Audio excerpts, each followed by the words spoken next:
Other countries కి వెళ్ళి కూడా కోర్సులు చేసే వాళ్ళు ఉన్నారు కదా. సో వాళ్ళకి ఏం తీసుకుంటే బెటర్ అని చెప్తారు మీరు? ఇప్పుడు జనరలీ మనం ట్రెండ్ అంతా చూస్తే ఏంటంటే అండి, ఇంజినీరింగ్ కోర్సెస్ జనరలీ అబ్రాడ్ వెళ్తున్నారు అనమాట. సో మాస్టర్స్ చేయడానికి మెయిన్లీ మాస్టర్స్, ఎంఎస్ చేయడానికి MS అబ్రాడ్ చేయడానికి. వెళ్తున్నారు. రైట్. సో ఆ కోర్సెస్ అనేవి డిమాండ్ ఇంకా ఉంది, ఎందుకంటే ఇప్పటికీ కూడా మనకి ఇన్కమ్ డిస్పెరిటీ అనేది ఉంది. ఫారిన్ కంట్రీలో compare to our country income disparity అనేది ఉంది. కానీ ఇప్పుడు ఛాలెంజ్ ఏమైపోయిందంటే, ఇప్పుడు కొత్త ఇమిగ్రెంట్ లాస్ అనేవి స్ట్రిక్ట్ చేశారు. సో ఇప్పుడు 1990s లో ఒక 50 ఇండియన్స్ వెళ్తున్నారు అనుకోండి, ఇప్పుడు అది లక్షల్లో ఉంది.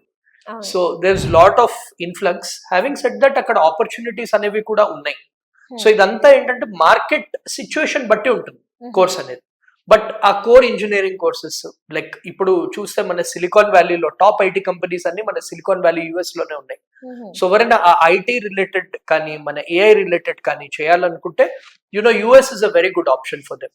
అది కాకుండా మనకి బయోమెడికల్, బయోటెక్నాలజీ, బైపీసీ స్టూడెంట్స్ ఉంటారు. రైట్.